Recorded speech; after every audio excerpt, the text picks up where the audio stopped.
Bisnis miliaran rupiah habis ludes dalam waktu singkat karena judi dan narkoba. Ini satu cerita yang sangat tragis dan miris yang saya saksikan sendiri dengan mata dan kepala saya sendiri. Bahkan saya pribadi menjadi bagian dari cerita ini. Jadi begini kejadiannya, kira-kira di tahun 2008-2009. Saat itu posisi saya masih sebagai seorang account officer di salah satu bank plat merah di Surabaya. Nah, ini adalah peristiwa yang menimpa salah satu debitur saya sendiri yang karena kesalahannya terlibat dengan yang namanya judi dan narkoba, akhirnya bisnisnya habis. Kira-kira di akhir 2008, pertengahan atau akhir 2008, saya ketemu dengan beliaunya ini, sebut saja namanya Om John bersama istrinya. Beliau datang ke kantor untuk mengajukan fasilitas bisnis modal kerja (PMK), maksudnya rekening koran waktu itu. Nah, setelah kita verifikasi, ternyata beliau punya stand, punya outlet itu dekat dengan kantor kita. Kebetulan di daerah Pasar Kapasan. Kebetulan kita kantornya waktu itu di salah satu bank plat merah di sekitar Pasar Kapasan, jadi dekat sekali. Kira-kira tinggal nyebrang aja, naik ke atas itu dan ketemu outletnya beliau ini. Beliau punya 3 outlet waktu itu, 2 outlet di Pasar Kapasan dan 1 outlet di ITC Mega Grosir, tiga-tiganya di Surabaya. Pada saat kita verifikasi untuk proses kredit, saya lihat bisnisnya sangat berkembang. Omsetnya waktu itu kalau tidak salah ingat, omset itu tembus kira-kira sebulan hampir antara 1,5 sampai 2 miliar dari 3 outletnya tersebut. Saya lihat, wah ini bisnisnya sehat banget gitu.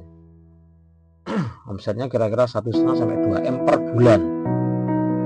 Untuk ukuran saat itu cukup lumayan ya. Pengajuan yang diminta ke kita bangsa kira-kira antara 750 sampai 1 miliar. Ketika kita lakukan verifikasi data dan segala macamnya, kita appraisal jaminan, akhirnya keluarlah putusan kredit. Beliau disetujui kreditnya di angka 500 juta, menyesuaikan dengan nilai jaminannya waktu itu, di angka 500 juta.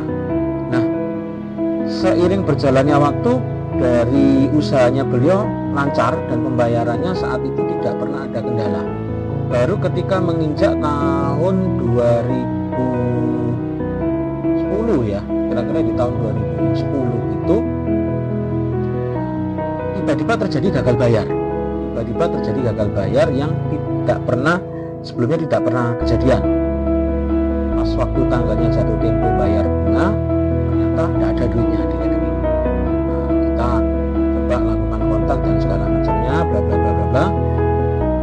Terpaksa mundur di bulan depannya, jadi tunggakan sampai statusnya turun jadi kolek 2. Nah, tapi itu tidak langsung hancur seperti itu. Bulan depannya lagi masih balik lagi bayar, tapi berapa bulan berikutnya terjadi lagi gagal bayar, dan yang ini yang akhirnya terjadi rentetan akhirnya sampai bisnis beliau hancur.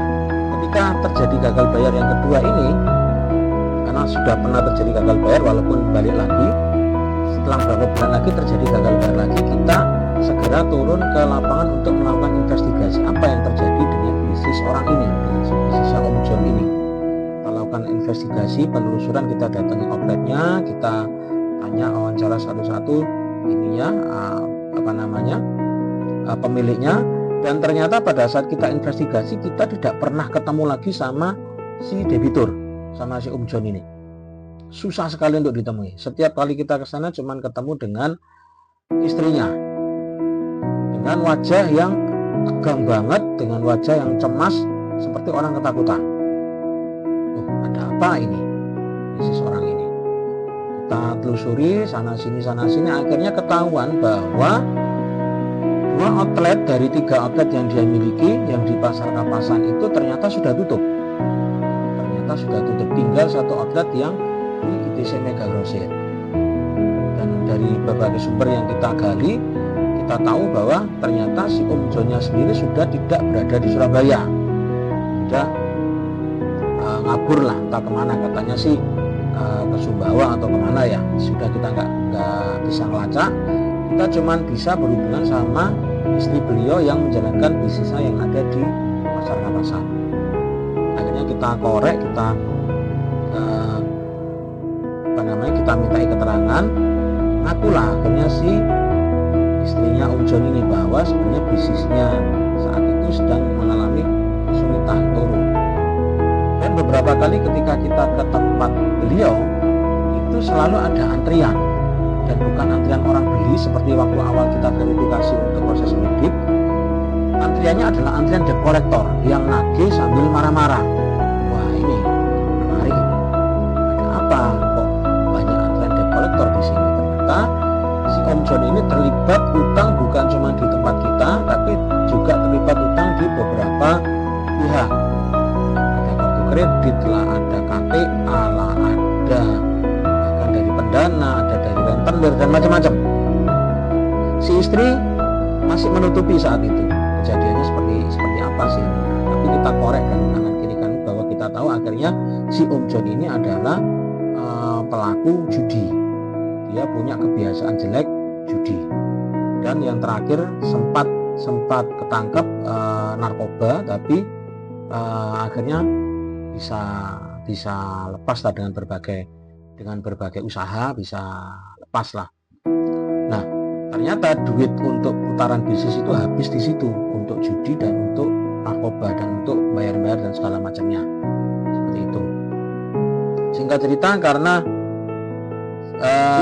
sebagai seorang account officer, tugas bank, ya kita melihat bahwa ini bisnis sudah tidak punya ini lagi, sudah tidak punya harapan lagi untuk balik lagi, untuk di recovery, untuk balik kembali normal lagi. Maka sesuai standar prosedur dari perbankan, ketika kita mendapati debitur dengan kredit yang bermasalah, macet, dan kita ketahui bahwa tidak ada kesempatan untuk di recovery lagi, kita tidak lakukan namanya restrukturisasi, tapi kita rekomendasikan untuk yang namanya recovery bisnis, yaitu dengan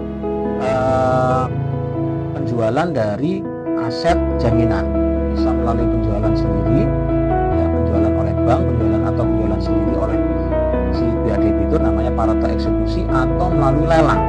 Dan lelang itu adalah alternatif terakhir. Dimanapun, di bank manapun, ketika mendapati kejadian seperti ini, yang namanya lelang itu adalah alternatif terakhir.